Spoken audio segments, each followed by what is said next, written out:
ఎంత ఆశ్చర్యం, ఊహకి అతీతం. ఢిల్లీ హైకోర్టు జడ్జి యశ్వంత్ వర్మ ఇంట్లో అగ్గిపట్టి ఇలాగ అగ్గి అంటుకోబోయేసరికి అసలు వాళ్ళే అంటించారేమో 1000 కోట్ల కంటే ఎక్కువ క్యాష్ దొరికిందట. ఏం చేయాలి?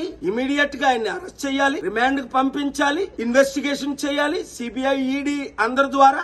ఏమీ చేయకుండా CJ court, supreme court collegium ఆయన్ని సీక్రెట్ అలహాబాద్ కోర్టుకి ట్రాన్స్ఫర్ చేశారు. అరే ఇక్కడ రేప్ చేశాడు ఒక టీచర్, గవర్నమెంట్ టీచర్ అంటే ఇంకొక స్కూల్ కి పంపిస్తాడా అక్కడ రేప్ చేయమని? ఇంత దారుణమా జ్యుడిషియల్? అందుకే నేను ప్రిపేర్ చేసిన పిల్లు వీళ్ళు మైలార్డు ప్రభులు కాదు జడ్జిలు.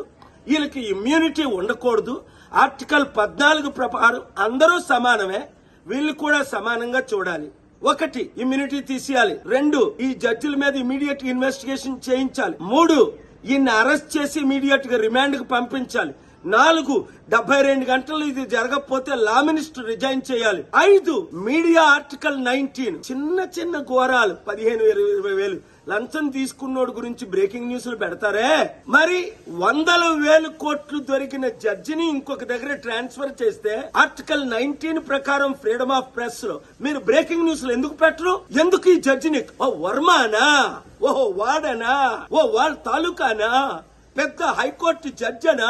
దేశం సర్వనాశనం అవ్వకూడదంటే ఇప్పుడు నేను మాట్లాడిన మాటలు డెమోక్రసీని కాపాడదామన్నవారు, జ్యుడిషియర్ని కాపాడదామన్నవారు, దేశాన్ని కాపాడదామన్నవారు బ్రేకింగ్ న్యూస్లు పెట్టి ఈ వీడియో నరేంద్ర మోదీ ప్రధానమంత్రి గారి దగ్గరికి వెళ్ళినంత వరకు, లా మినిస్టర్ రిజైన్ చేసినంత వరకు, ఈ జడ్జి అరెస్ట్ అయినంత వరకు చట్టాన్ని కాపాడదాం, దేశాన్ని రక్షిద్దాం. వీడియో అందరికీ షేర్ చేయండి.